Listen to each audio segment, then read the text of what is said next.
দীর্ঘ 17 বছর পর বৃহস্পতিবার দেশে ফিরছেন বিএনপির ভারপ্রাপ্ত চেয়ারম্যান তারেক রহমান। বাংলাদেশের রাজনীতির ইতিহাসে এই মহেন্দ্রক্ষণকে ঘিরে সারা দেশে বিএনপি নেতাকর্মী ও সমর্থকদের মধ্যে উৎসবের আমেজ বিরাজ করছে। দলীয় সূত্রে জানা যায়, দেশে ফেরার পরবর্তী 2 দিনের জন্য তারেক রহমানের বিস্তারিত কর্মসূচি চূড়ান্ত করা হয়েছে।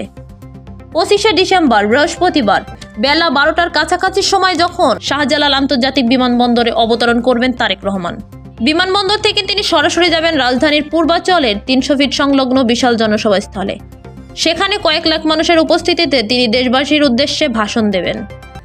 এরপর জনসভা শেষে তিনি সরাসরি চলে যাবেন এভার কেয়ার হাসপাতালে, যেখানে সিসিইউতে চিকিৎসাধীন রয়েছেন তার মা এবং সাবেক প্রধানমন্ত্রী বেগম খালেদা জিয়া। মায়ের শয্যা পাশে কিছু সময় কাটিয়ে তিনি রাজধানীর গুলশান 2 এর 196 নম্বর বাসায় ফিরে বিশ্রাম নেবেন।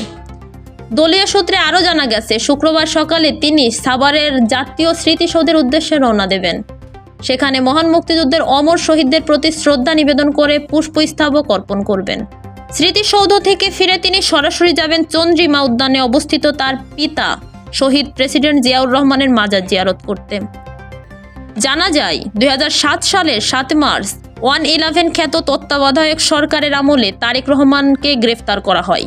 কারাগার ও রিমান্ডে থাকাকালীন তার উপর অমানসিক শারীরিক ও মানসিক নির্যাতনের অভিযোগ ওঠে, যার ফলে তার মেরুদণ্ড গুরুতরভাবে ক্ষতিগ্রস্ত হয়েছিল বলে জানা যায়।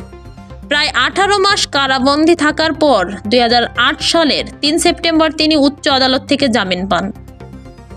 এরপর উন্নত চিকিৎসার জন্যই ওই বছরের 11 সেপ্টেম্বর তিনি সপরিবারে লন্ডনের উদ্দেশ্যে দেশ ছাড়েন। তখন থেকেই তারেক রহমান লন্ডনে রাজনৈতিক আশ্রয়ে ছিলেন।